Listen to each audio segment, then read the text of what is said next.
You come home bursting with good news, and your mom changes the subject to her own bad day. That one moment sums up an entire childhood.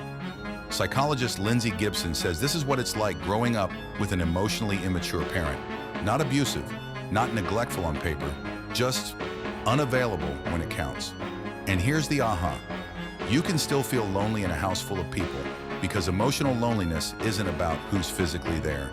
It's about whether anyone truly sees you. Gibson breaks this down into three big ideas. First, emotionally immature parents run on four patterns. They're either rigid and controlling, passive and checked out, chaotic and unpredictable, or so self-focused they make everything about them.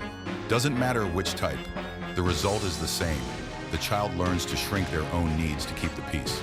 Second, Gibson introduces something she calls role reversal. Instead of the parent comforting the child ends up comforting the parent. You become the therapist at age 9. You read the room before you even understand what a room is.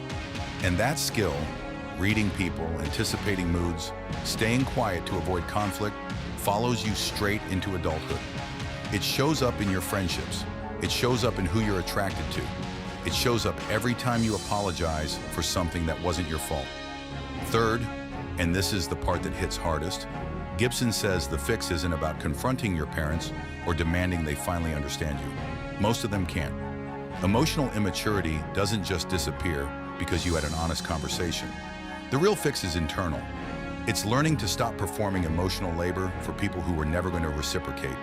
It's giving yourself the validation you kept waiting for. Gibson calls this becoming your own healthy adult, recognizing the pattern, naming it, and finally stepping out of the role you never should have had to play in the first place. She also talks about a concept called maturity awareness, learning to spot emotional immaturity in real time, in coworkers, partners, even friends, so you stop mistaking someone's shallow reaction for your own worth. Once you see the pattern, you can't unsee it. And that's the real gift of this book.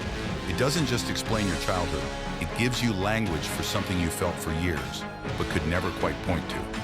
So next time you share the best day of your life and someone changes the subject to themselves, you won't wonder what's wrong with you. You'll simply understand exactly what kind of person you're dealing with. If you enjoyed this, hit subscribe. We post a new book every single day.